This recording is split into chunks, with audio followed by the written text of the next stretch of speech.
Olá pessoal, na aula passada, mais especificamente na parte relativa aos conteúdos de hidráulica, nós estudamos a hidrodinâmica, né, ou dinâmica dos fluidos. E aí nós vimos lá algumas coisas bem interessantes, como por exemplo a equação de Bernoulli, né, o teorema de Bernoulli, voltado para fluidos perfeitos, né? Vimos ainda o conceito de vazão, a equação da continuidade. Na aula de hoje, nós vamos tratar de um tema muito aplicado à irrigação, extremamente aplicado à irrigação, que é o estudo da perda de carga. Tá?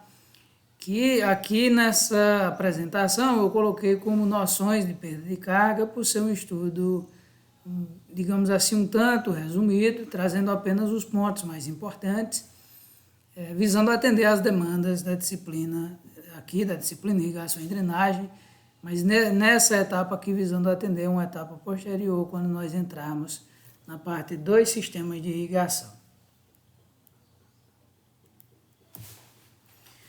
Bem, então nessa aula nós estudaremos os condutos forçados, nós entenderemos o que é a perda de carga e como que ela ocorre nos condutos forçados. Estudaremos a perda de carga contínua e a perda de carga localizada. Bem, primeiramente, né, começando a definição de condutos forçados, o estudo da perda de carga está muito ligado aos condutos forçados, né? Então, apesar de não ser um fenômeno, digamos assim, que ocorra em função de condutos forçados, pode ocorrer também em outros tipos de condutos, mas o interesse maior é pelo estudo em condutos forçados, né? Primeiramente, o que seria um conduto forçado, né? Esse nome forçado se refere a pressões, né? A pressões acima da pressão atmosférica, provocado por máquinas ou pela própria energia potencial. Entende-se como um conduto forçado, né, um conduto que tem uma seção fechada, ou seja, um tubo, por exemplo, né, e que esteja completamente cheio, ou seja, eles não podem estar a meia seção ou a seção parcial, tem que estar por completo preenchido pelo fluido, no nosso caso aqui de maior interesse a água, tá certo? E cuja pressão nesses tubos, a pressão interna, deve ser maior, né, do que a pressão atmosférica, ou deve ser diferente da pressão atmosférica, melhor dizendo, né? E o fluido, obviamente, pode estar ocorrendo em qualquer sentido do conduto, né? O sentido de fluxo não interessa, o que interessa é que ele esteja plenamente cheio e com pressão diferente da pressão atmosférica, né? E nós observamos aqui nessa tela, né, alguns exemplos, algumas imagens de condutos forçados, né? Por exemplo, aqui na parte inferior, né, nós temos aqui um exemplo da condução de gás, que é também um fluido, no caso aqui gás natural, tá certo? E, né, nesse caso aqui, conduzindo aqui um gás, né? E é um conduto forçado. Aqui é a saída de uma usina hidrelétrica, a tubulação de saída da usina hidrelétrica, que vai alimentar as turbinas, também um conduto forçado. Aqui uma adutora, né? Então, todos eles na condição de condução de água nessas condições sob pressão, com a tubulação plenamente preenchida com o fluido, né? Tá certo? Então, isso independe, né? Se a tubulação está inclinada, se a tubulação está em nível, se ela está na vertical, depende do posicionamento da tubulação.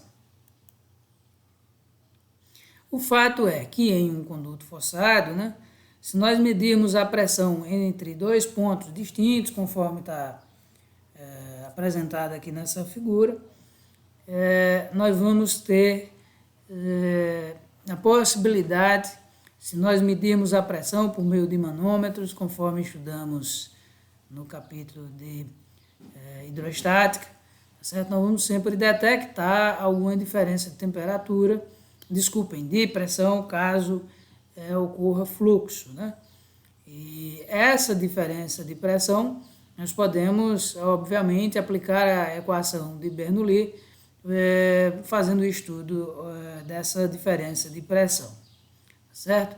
O fato é que, se nós medirmos na prática em um fluido real, essa diferença de pressão não corresponde somente às transformações de energia de componente pressão, de componente cinemática de velocidade e potencial. Vai aparecer uma diferença, né, de energia entre um ponto e outro que não corresponde apenas a essas componentes de energia que nós havíamos considerado na aplicação do Teorema de Bernoulli para fluidos perfeitos, né? E por que vai ocorrer essa diferença, né? Porque nessa situação de um fluido que não é perfeito, nós vamos ter uma outra componente de energia que não havia sido levada em conta naquele momento, né? Naquela definição teórica. Então, quando nós consideramos um fluido real, né? Se nós aplicarmos aqui a equação de Bernoulli, nós vamos perceber uma diferença de energia, né? Então, se nós pegarmos aqui na primeira figura, numa situação de um conduto em nível, nós vamos ter aqui, ó, carga de pressão, né? Energia devido à pressão, energia devido à velocidade, certo? E energia potencial. No outro ponto, nós temos energia potencial, energia de pressão, energia de velocidade. Notem pela a dimensão aqui das setinhas que a energia de velocidade é a mesma, porque a tubulação tem o mesmo diâmetro, portanto, a energia cinética é a mesma, né? A energia potencial também é a mesma, mas a energia de pressão mudou.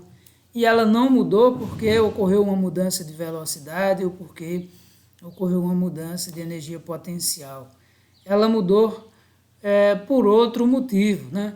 Quer dizer, ela foi transformada em outra fonte de energia que até então nós não havíamos considerado, tá certo? É uma dissipação de energia, e essa dissipação de energia ela ocorre devido ao atrito entre as partículas de água, né? E ela é dissipada aí na forma possivelmente de calor, mas que nós nem percebemos, tá? Então, essa fonte de energia tem que ser também agora adicionada, e é essa dissipação de energia, né, essa perda, entre aspas, né, que na verdade é uma transformação de energia, que nós chamamos de perda de carga. E ela aparece aqui, ó, nessa setinha vermelha como HF, né? HF se refere aqui perda de carga, tá certo?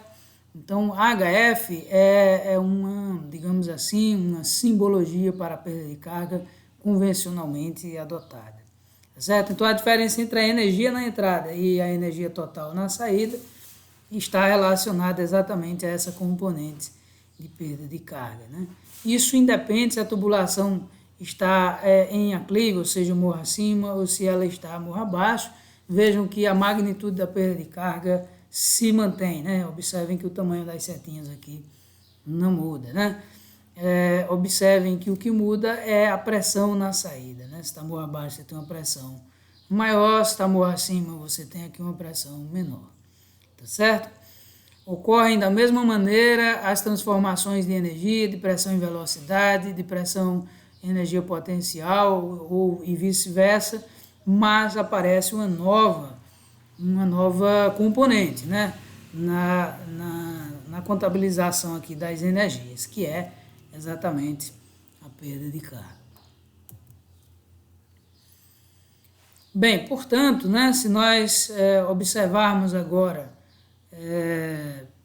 uma tubulação, nós devemos agora levar em conta a essa perda de carga que ocorre ao longo da tubulação, né? Quanto maior a tubulação, maior vai ser essa dissipação de energia e maior vai ser essa diferença entre a energia de um fluido, digamos assim, ideal e um real, tá? E essa diferença é exatamente a perda de carga. Essa perda de carga que ocorre ao longo da tubulação, de maneira contínua ao longo da tubulação, nós a chamamos de perda de carga contínua ou perda contínua de carga, tá? Existem aí as duas terminologias, é mais comum aparecer perda de carga contínua, autores mais exigentes costumam utilizar o nome perda de carga, perda contínua de carga, né? Muito bem. Além de observar-se, né, essa diferença entre a energia que ocorreria em um fluido perfeito na entrada e entre dois pontos, né, de uma tubulação de mesmo diâmetro,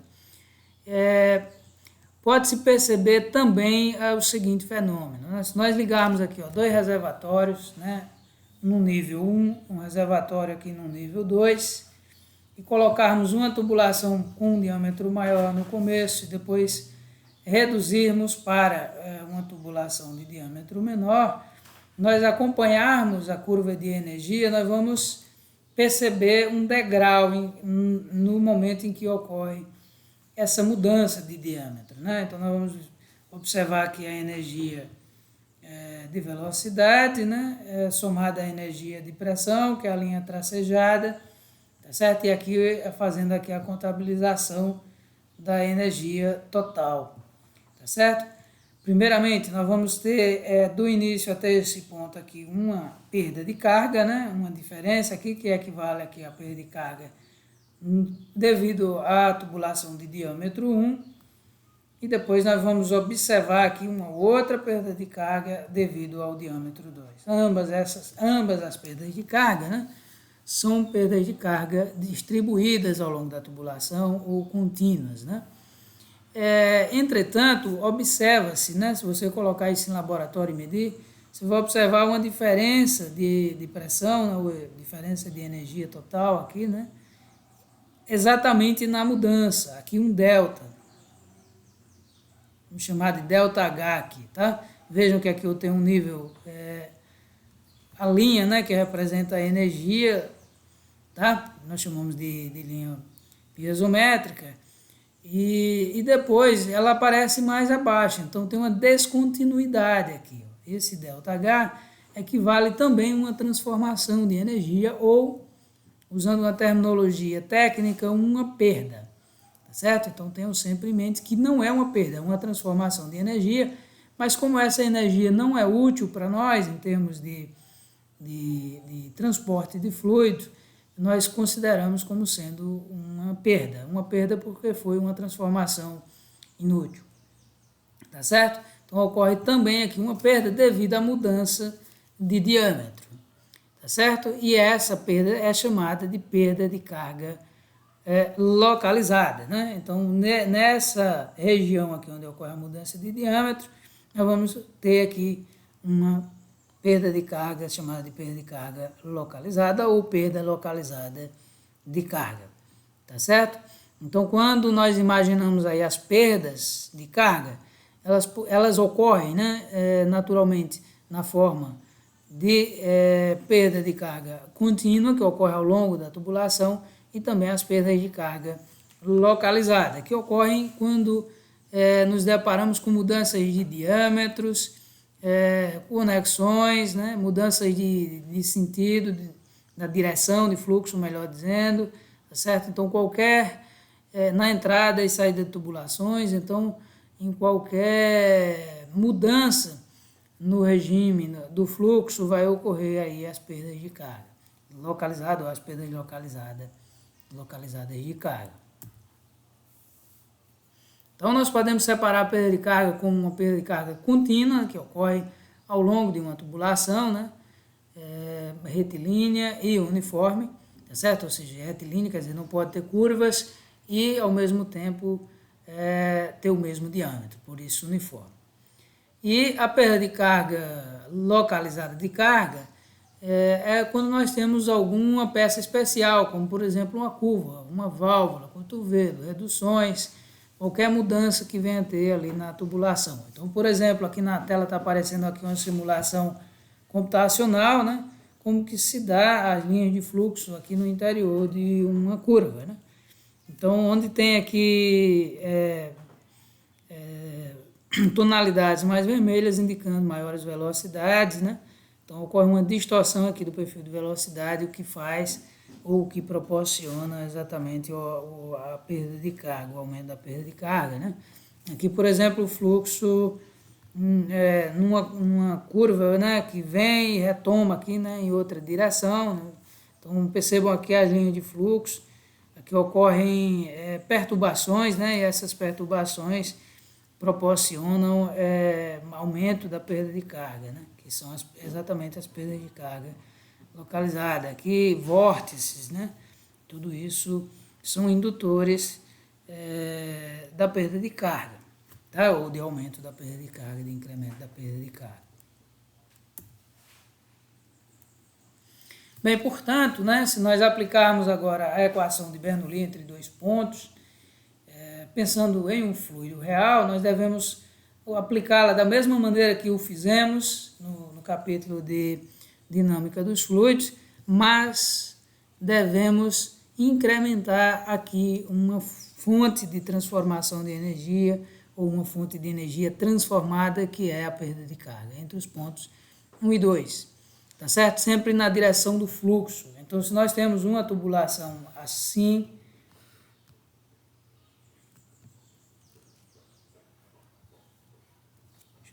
aqui melhor, está tendo um fluxo nessa direção, está tendo uma vazão nessa direção, você vai considerar aqui o ponto 1, aqui o ponto 2, você vai pegar a energia que chega em 1, que seria P1 sobre gama, V1 ao quadrado sobre 2G, mais Z1, tá? Que é a energia piezométrica, a energia potencial, você vai pegar a energia em 2, 2G mais Z2, e agora aqui em 2 você incrementa a perda de carga que ocorreu entre 1 e 2. Então, sempre você vai colocar a perda de carga, obviamente, no lado seguindo o sentido do fluxo, né? Se o fluxo fosse ao contrário, né, de lá para cá, né, aí seria o contrário, né? Seria P1 tal, né, mais H de 2 até 1, tá certo? Que é igual a energia em 2. Então, sempre tomem como referência a entrada de água, né? A direção tem que ser levada em conta, tá certo? Você adiciona sempre a perda de carga no ponto mais distante onde está ocorrendo a direção do fluxo, certo? Se é de 2 para 1, você vai adicionar a perda de carga no lado 1, se é de 1 para 2, você vai adicionar a perda de carga no lado 2, tá bom? E, logicamente, essa perda de carga aqui já é a contabilização da perda de carga contínua e localizada, caso nós tenhamos as duas ocorrendo.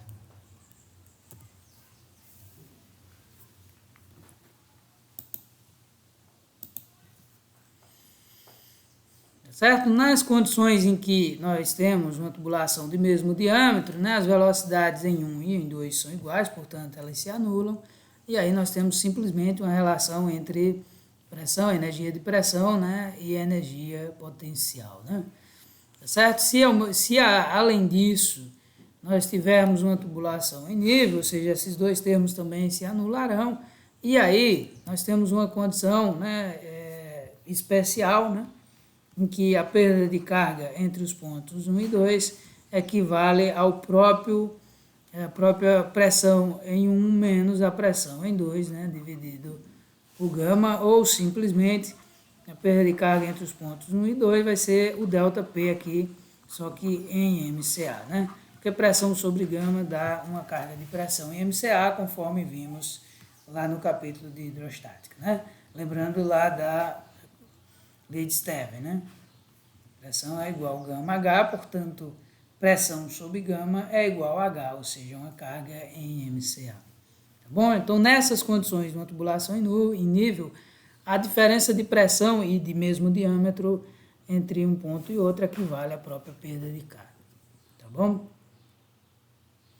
Além disso, nós podemos representar a perda de carga na sua forma unitária, que seria o quê? A perda de carga entre dois pontos dividido pela distância entre esses dois pontos. Aí nós vamos ter uma perda de carga por metro de tubo, tá? Em alguns casos pode ser interessante, pode facilitar alguns cálculos, tá? Mas isso aqui não é o mais importante, que eu quero que vocês entendam, né? O que é a perda de carga, por que é que ela ocorre, né? Ela ocorre porque nós consideramos inicialmente as premissas de um fluido perfeito, que o fluido não tinha viscosidade. Acontece que um fluido real tem viscosidade, né? E por conta dessa viscosidade, você vai ter um deslocamento diferencial, né, entre as partículas, e esse deslocamento gera ali uma dissipação de energia. Se o fluido, por exemplo, estiver operando em regime turbulento, nós vamos ter ainda o atrito entre as moléculas do fluido, né? No caso especificamente nosso, pensando em irrigação à água, né? Que gera também dissipação de energia, tá bom? Então, nós vamos ter aí sempre perda de carga no mundo real. Quando ocorrer fluxo, tá? É um dos pressupostos que a perda de carga venha a ocorrer. Bem, depois de muito estudar esse fenômeno, né, vários pesquisadores fizeram diversos estudos, né, lá inicialmente, quando começou a se explorar esse assunto, e percebeu-se algumas coisas no que se refere à perda de carga, né? Primeiramente, né, a perda de carga nada mais é que uma resistência ao escoamento, e que essa resistência ao escoamento ela era proporcional ao comprimento da tubulação, ou seja, né, quanto maior a tubulação, maior seria a perda de carga, maior vai ser a perda de carga, que ela é diretamente proporcional à potência da velocidade, ou seja, isso indica quanto maior a velocidade de escoamento da água na tubulação, maior vai ser a perda de carga, e é inversamente proporcional à potência do diâmetro, ou seja, se nós empregarmos uma tubulação de diâmetro pequeno, a perda de carga vai ser muito alta, porque ela é inversamente proporcional. Tá? Se nós empregarmos um diâmetro grande, a perda de carga vai ser baixa, tá certo? Depende do tipo de tubulação, da natureza das paredes, se ela é mais rugosa, se ela é menos rugosa, isso interfere também na perda de carga, né? Obviamente, se nós tivermos um fluxo turbulento, tá? E ela não depende da pressão. Então, eu posso ter duas tubulações, uma operando em pressão mais baixa, outra operando em pressões mais elevadas. Se essa tubulação não alterar o seu diâmetro devido à pressão, a perda de carga se mantém, tá? Isso independe se a tubulação está na horizontal, se ela está na vertical, independe se o fluxo está num sentido ou no outro, tá certo? Então, essas são aí as principais constatações que se teve quando começou a se estudar a perda de carga em condutos, né?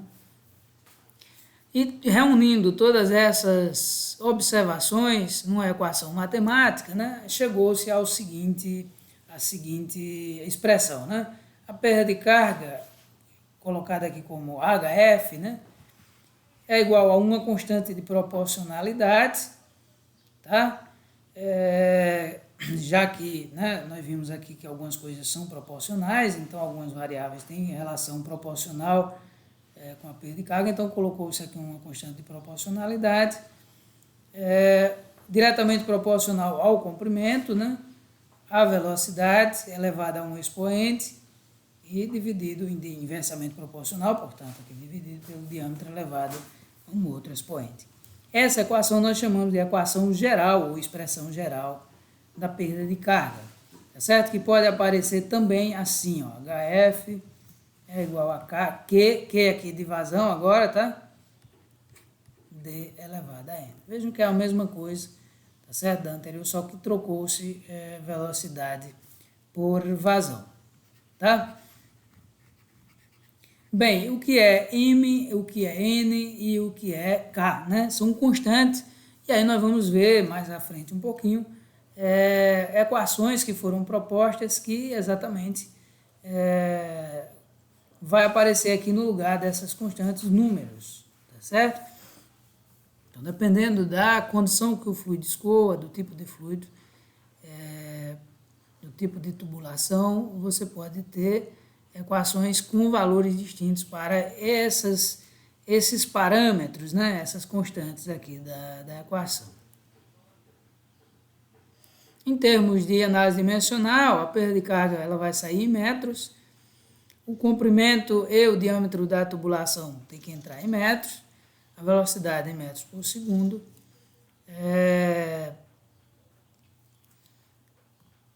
Essa constante K aqui não tem dimensão e NM são, né, valores, são parâmetros, né, que assumem números que aqui não tem exatamente unidade. Bem, existem diversas equações para o cálculo de perda de carga, né? Uma das mais citadas é a equação universal de perda de carga, ela serve para qualquer fluido. Nós não vamos estudar aqui a equação da perda de carga localizada, da equação, vamos estudar aqui a equação universal, né?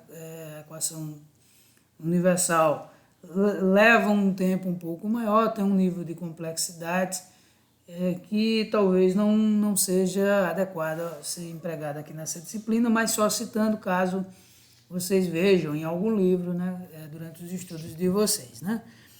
Essa equação ela foi tomada como base, né, por esses autores aqui, ó, Poiseuille, né? É um nome aqui em francês, né? Então eu estou tentando pronunciar aqui em português, mas é até difícil pronunciar em português, né? Esses dois autores, eles só simplesmente fizeram a aplicação da equação universal para fluidos com escoamento laminar. Então veja que aqui começa a aparecer questões da aula anterior, né? Lá dos regimes de escoamento. E aí a equação universal ganhou esse formato, né? Ou seja, a perda de carga é um número, né?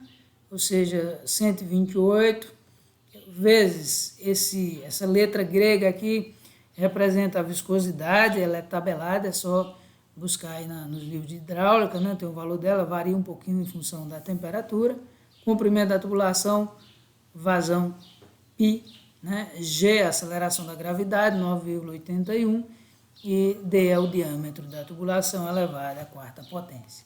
Tá? Então, notem que essa equação tem a mesma característica, o mesmo formato, o mesmo aspecto, né, da anterior, Q elevado a M vezes L, D elevado a N. Né? Notem que π e G e essa letrinha grega aqui, todas elas vezes 128 é uma constante, tá certo? O L está ali, está aqui também. O Q elevado a M, ou seja, nesse caso aqui, para essa equação M vale 1, tá certo? E o N aqui, que é o expoente do diâmetro, vale 4, tá? Outra equação extremamente utilizada, muito empregada, dentro da hidráulica de um modo geral, é a equação de Hazen-Williams, né? E é um nome dado a esses dois autores, esses dois cientistas que se debruçaram, né, no desenvolvimento dessa equação, né?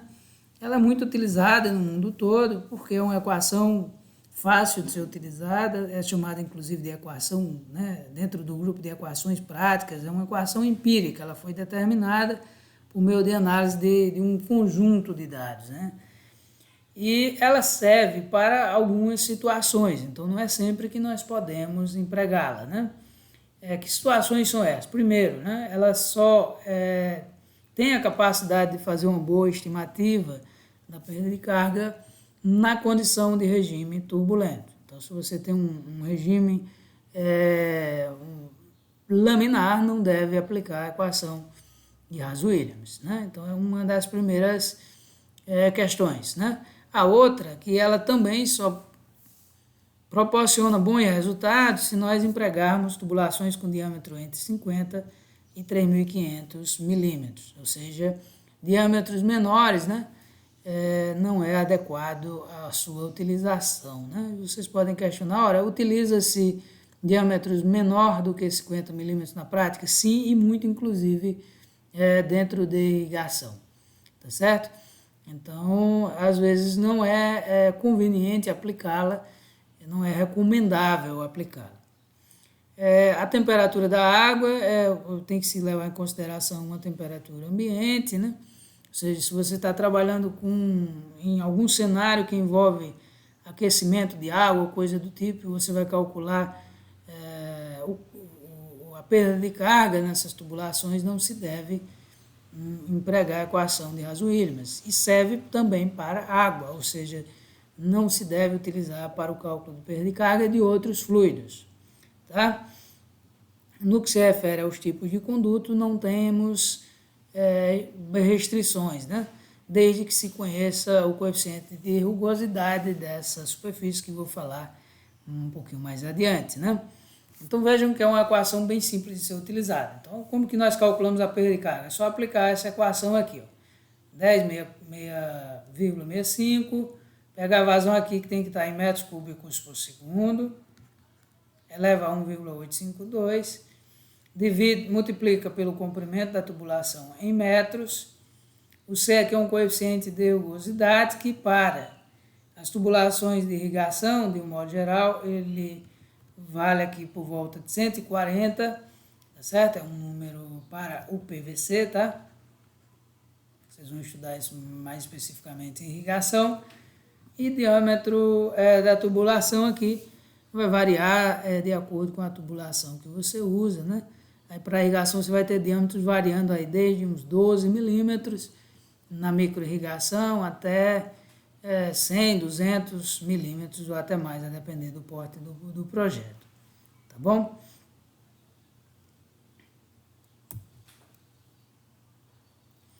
Aqui uma tabela mostrando os valores, né, do coeficiente de atrito para diversos tipos de materiais, né?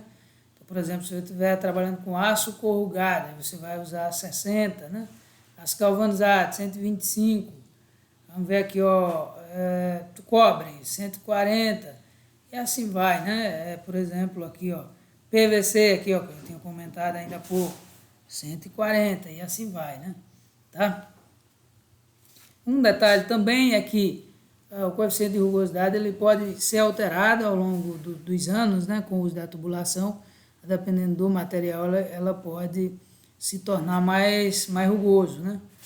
Então, às vezes é bom você fazer esse ajuste com o passar dos anos. Por exemplo, aqui, ó, vamos pegar aqui o PVC, ó, 140, depois 135, depois 130, né? A cada 10 anos foi reduzindo aqui 5. E vejam, né, que pela equação, o coeficiente de rugosidade está no denominador, ou seja, quanto mais ele reduz, maior a perda de carga. Está consistente, está aumentando a rugosidade, a perda de carga será aumentada. Vamos fazer um exercício, né, que aí fica mais fácil, né, de vocês acompanharem e também de compreenderem a dinâmica do uso das equações, né, de perda de carga. Suponhamos, né, que você tem uma adutora, essa adutora é de cimento amianto, né, e cujo C, observando na tabela, é 140, tá? Então, se nós voltarmos aqui na tabela, vamos ver se tem aqui cimento amianto. Tá aqui, ó, cimento amianto, aqui, o C dele 140. Então, tá ali o coeficiente de atrito, está conduzindo água à temperatura ambiente, ou seja, eu posso utilizar a equação de Haas-Williams, porque a água e a temperatura ambiente, ela deve ser dimensionada para uma vazão de 2 litros por segundo, e uma adutora que vai interligar ali 2 reservatórios, conforme está apresentado aí na figura abaixo, né?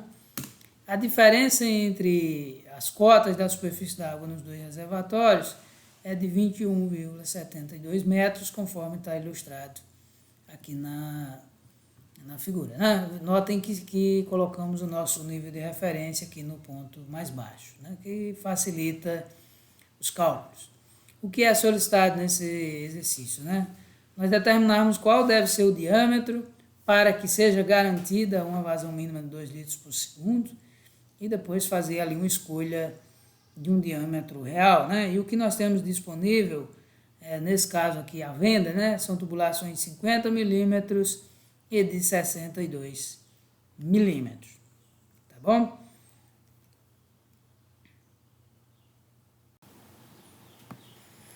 Bem, para ficar mais confortável, aqui eu vou usar uma tela em branco para que nós possamos ter mais espaço aqui para explorar aqui na solução do exercício, né? Então, trouxe para cá a figurinha para ficar mais fácil de revisitarmos os dados. Primeira coisa que nós vamos fazer aqui, né? Aplicar a equação de Bernoulli, né? Ou o teorema de Bernoulli. Então, vamos fazer aqui, ó, P1 sobre gama mais V1 ao quadrado sobre 2G, assumindo que 1 é esse e 2 é esse, né?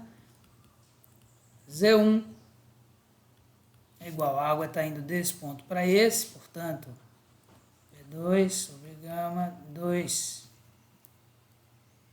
corrigindo aqui, V2 ao quadrado sobre 2G, mais Z2, mais a perda de carga que ocorre de 1 até 2, né? Então, trata-se agora de um fluido real, vamos ter uma perda de carga de 1 para 2, já que o fluxo ocorre de 1 para 2, tá? Beleza, né? Primeiramente, a energia de velocidade na entrada entre 1 e 2 vai ser a mesma. Por quê, né? Por que ela é a mesma? Porque a tubulação terá diâmetro único. Portanto,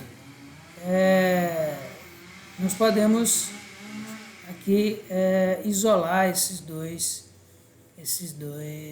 duas componentes de energia, né? Muito bem. Além disso, né, se nós observarmos aqui o ponto 1, está atuando sobre o ponto 1 aqui a pressão atmosférica, né? Quer dizer, a água está exposta ao próprio ar, portanto, não tem pressão sobre ela do ponto de vista efetivo. Então, 0 e também no outro lado 0, né? Ambos os lados estão sobre a mesma condição de pressão, né? Além disso, também no que se refere à velocidade, se nós observarmos também, ambos os reservatórios, né, têm uma área grande comparada aqui à tubulação, e em termos de velocidade também são muito baixas, o que pode ser eliminado. E nesse caso, percebam claramente que o que restou para nós aqui, ó, foi somente Z1 é igual a Z2 mais a perda de carga entre os pontos 1 e 2, né? Ou seja, percebemos claramente que a perda de carga entre os pontos 1 e 2 vai ser igual ao que? Z1 menos Z2, né? Como Z2 é a nossa cota de referência, ela vale 0, né? Portanto, nos restou apenas Z1, e nós sabemos que Z1 está a 21,72 metros acima de Z2, portanto, o nosso HF vai valer exatamente 21,72 metros, que é igual ao desnível topográfico, né, o ΔZ. Tá? Nesse caso em que nós temos aqui, né, tubulações num regime aqui igual, né, a tubulação vai ter o mesmo diâmetro de canto a canto, né, nós vamos ter aqui um regime permanente e, portanto, nós podemos fazer o cálculo dessa maneira, né? Se nós tivéssemos diâmetros distintos, aí nós teríamos que separar aqui por partes, tá? Na hora de fazer o cálculo da perda de carga. Nesse caso, é uma tubulação de diâmetro único, nós chegamos, por meio da equação de Bernoulli, aqui diretamente na perda de carga. Ou seja, né? Se eu não tenho a perda de carga, se eu cheguei na perda de carga, eu posso, né, aplicar a equação de perda de carga, né? 1065, Q elevado a 1852, L, dividido por C, 1852, vezes D, 4,87. Eu posso calcular, portanto, qual deve ser o diâmetro para a vazão que eu quero que eu opere nessa adutora, que vai provocar essa perda de carga, né? Então, eu vou trabalhar de uma maneira inversa. nem sempre nós fazemos assim. Eu poderia ter aqui o diâmetro da tubulação, certo? E calcular a vazão desejada e calcular a perda de carga para aquela vazão desejada. Mas, nesse caso especificamente, nós estamos fazendo o inverso. Nós temos o desnível, eu quero que a perda de carga seja igual ao próprio desnível, e aí, e nessa condição opere com a vazão desejada, eu vou calcular um diâmetro para isso. Tá certo? Primeira coisa, a vazão foi fornecida e ela é 2 litros por segundo. Entretanto, para nós calcularmos perda de carga, a vazão deve estar em metro cúbico por segundo, né? Fiquem bem atentos a isso, ela não pode estar em litros por segundo. Então, nós devemos fazer primeiramente aqui uma transformação de unidade. Ou seja, eu quero que a vazão saia em metros cúbicos, portanto, vou multiplicar aqui por 1 metro cúbico. Certo? Só que se eu multipliquei por 1 metro cúbico, eu tenho que dividir pela mesma quantidade para não alterar o resultado da vazão. Então, vou dividir por 1.000 litros. 1 metro cúbico tem 1.000 litros. Certo? Veja, cortou litro com litro, sobrou, portanto, metros cúbicos por segundo. Então, a vazão vai dar 0,02 metros cúbicos por segundo. Bem, a distância, o comprimento aqui já está em metros, a perda de carga está em metros, o C é adimensional, portanto é só inserir, né?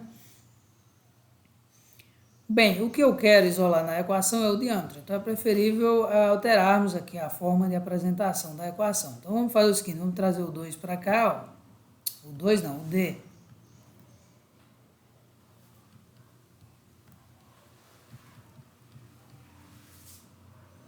Vezes L,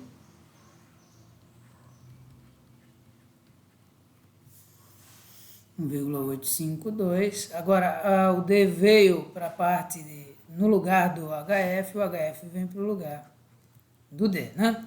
Só que esse D está elevado a 4,887, tá? Vamos apagar isso aqui para liberar espaço.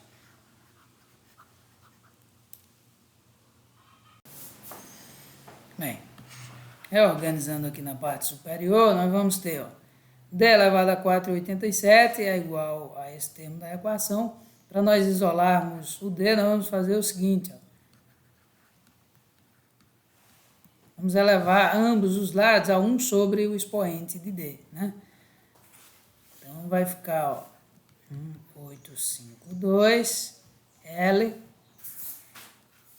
dividido por C, 1,852 HF. Vamos elevar esse termo aqui, ó, a 1 sobre o expoente do diâmetro, então 4,87. Naturalmente, o D está elevado a 4,87. Quando eu elevar 1 sobre 4,87, vai cortar aqui um número com o outro e vai sobrar somente aqui o D. Tá certo? Então, conseguimos aqui isolar o diâmetro, né? Agora é só jogar os dados, ó. 10,65, vazão 0,02, elevado a 1,85, 2, vezes comprimento 1.800 metros, C 140 elevado a 1.852, vezes a perda de carga, que é 21,72, né? Faz essas contas à parte e depois, aqui é 1, tá? Eleva a 1 sobre 4,87, tá? Se vocês fizerem essas contas aí na calculadora, treinem bem o uso da calculadora, porque muitos de vocês erram nessa parte aqui, tá certo? E nós chegamos, portanto, né, trazendo para cá agora, que o diâmetro, né, fazendo essas contas aqui, vai dar 58, né? Daqui 0,058 metros, o resultado sai em metros, tá bom? Ora, uma parte da resposta, isso aqui é a nossa letra A, né? Isso aqui é a nossa letra A. E na nossa letra A, ó, foi solicitado o diâmetro teórico, né? O que quer dizer o diâmetro teórico? É o diâmetro que proporciona a vazão solicitada aqui de 2 litros por segundo, né? Na letra B, pede para selecionar, cliquei errado, a letra B pede para selecionar um diâmetro comercial, ou seja, esse diâmetro calculado aqui nós não vamos conseguir comprá-lo, né? Transformando para milímetros daria 58 milímetros, tá certo? Você não encontra para vender uma tubulação exatamente com 58 milímetros. Na letra B, né, o que está sendo solicitado exatamente aqui na letra B é escolher um diâmetro, né?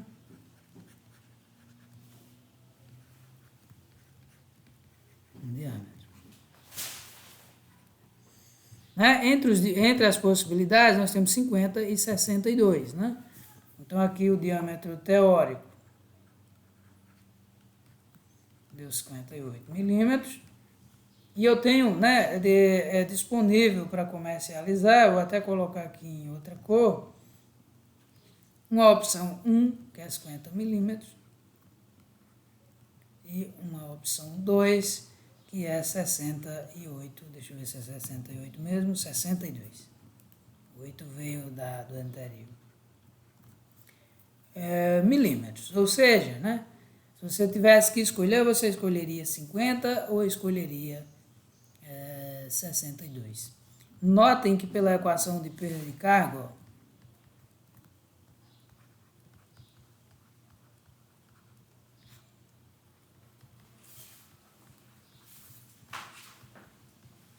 pela equação de perda de carga, se você adotar aqui um diâmetro menor do que você calculou, o que vai acontecer com a perda de carga? Ela vai ser maior, seria, né, maior do que os 21,72, tá certo?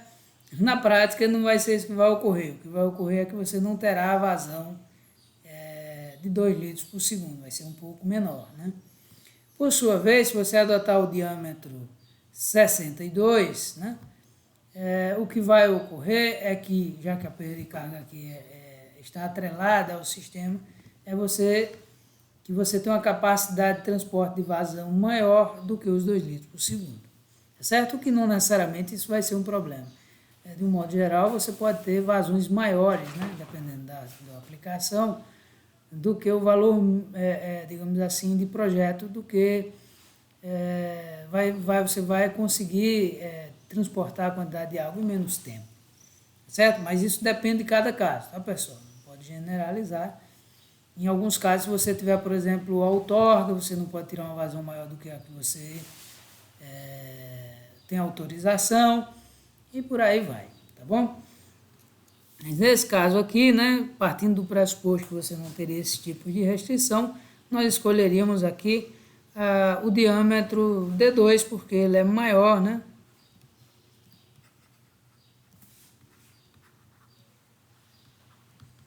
Que o diâmetro teórico e, portanto, né, botar assim, ó, o que proporciona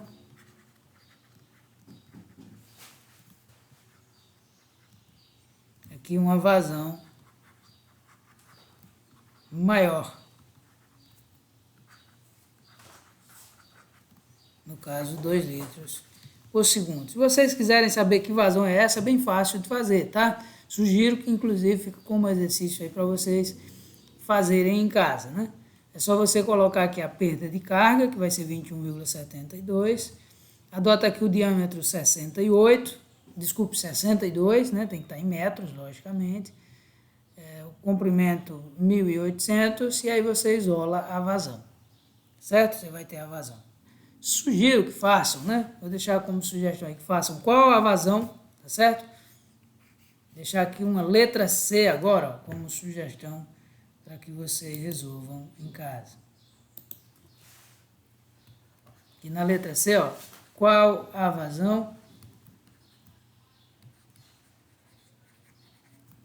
para os diâmetros? Se colocar assim, ó, para o diâmetro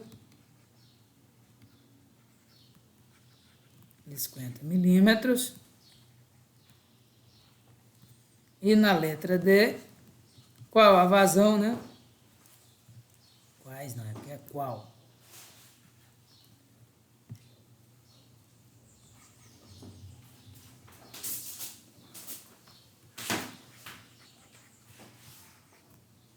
que para o diâmetro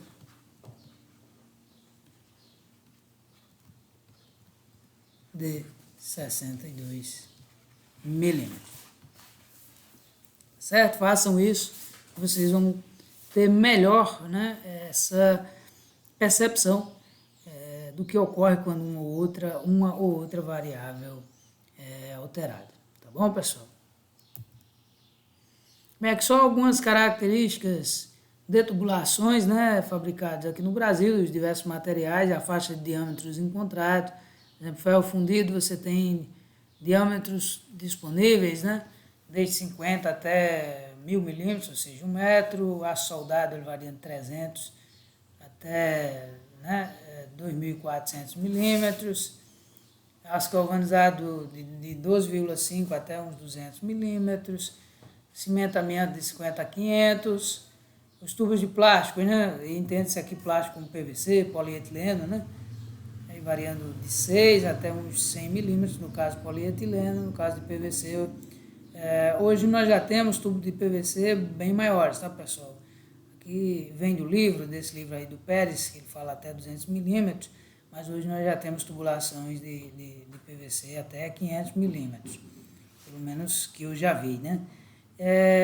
O concreto de 100 até uns 1.500 milímetros e por aí vai, tá? Só para vocês terem uma ideia.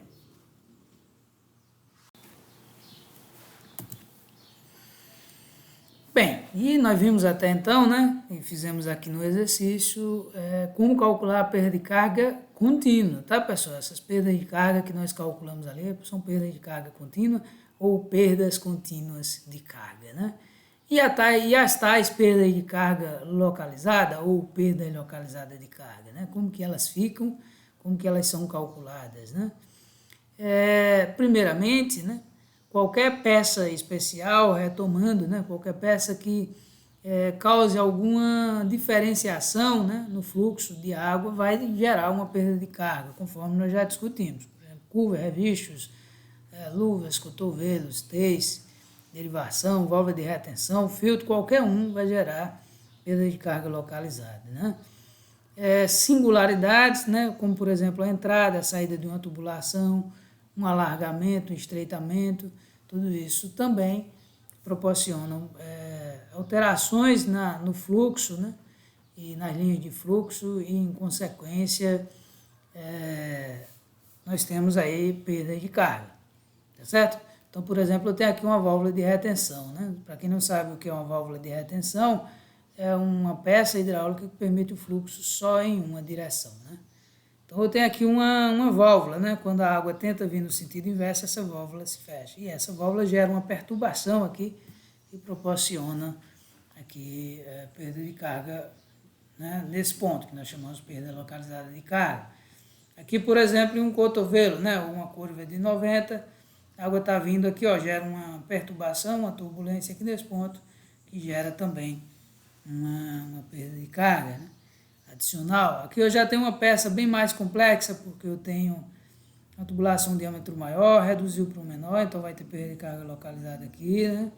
Aqui uma curva, né? Ou seja, tem muitos pontos com perda de carga localizada, né? Ou perda localizada de carga. Aqui, por exemplo, num registro, né? Um registro de fechamento é a abertura parcial, que nós chamamos de registro de gaveta, também da mesma forma. Veja que a linha de fluxo vem de um jeito, aqui elas passam por uma perturbação, né?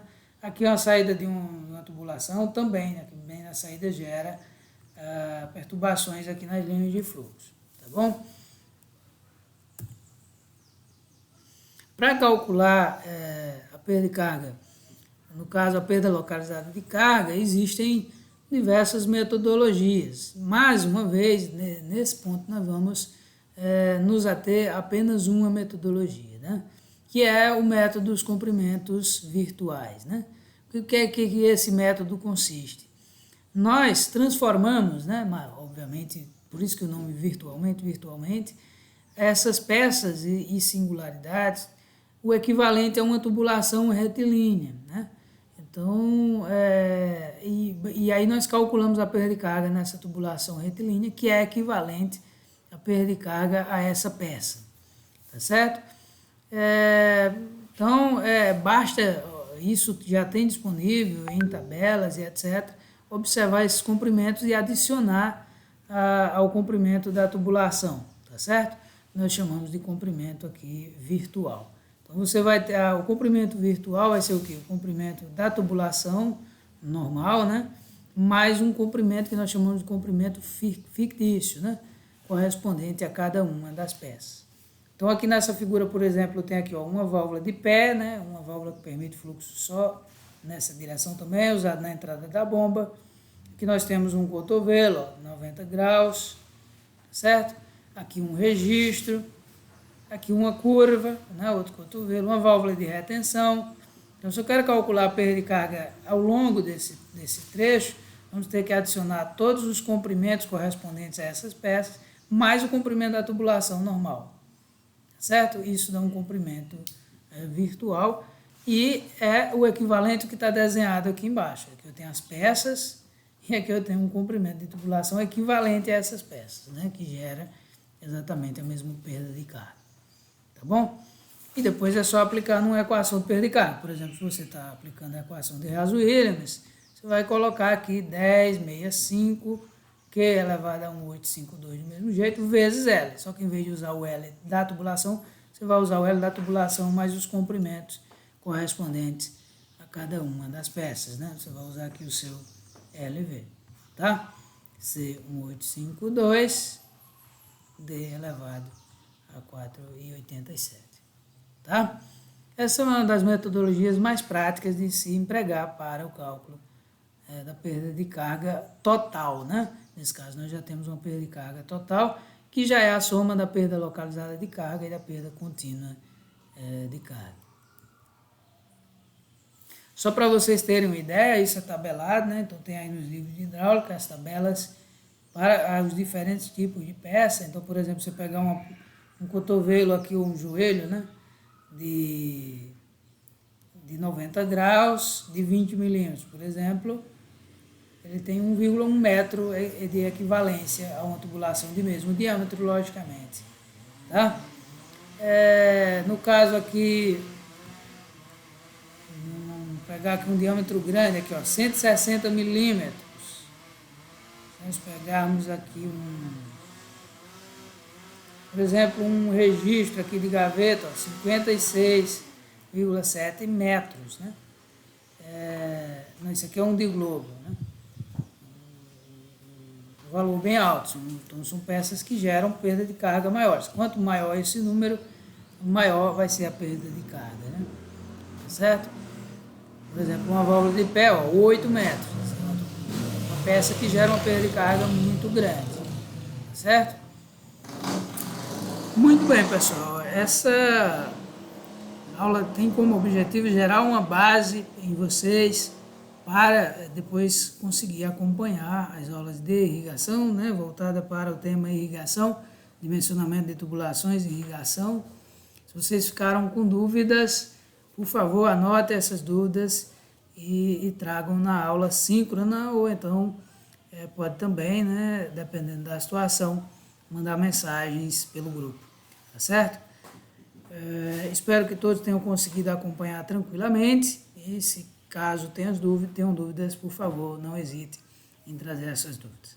Muito bem, bons estudos a todos e até a próxima aula.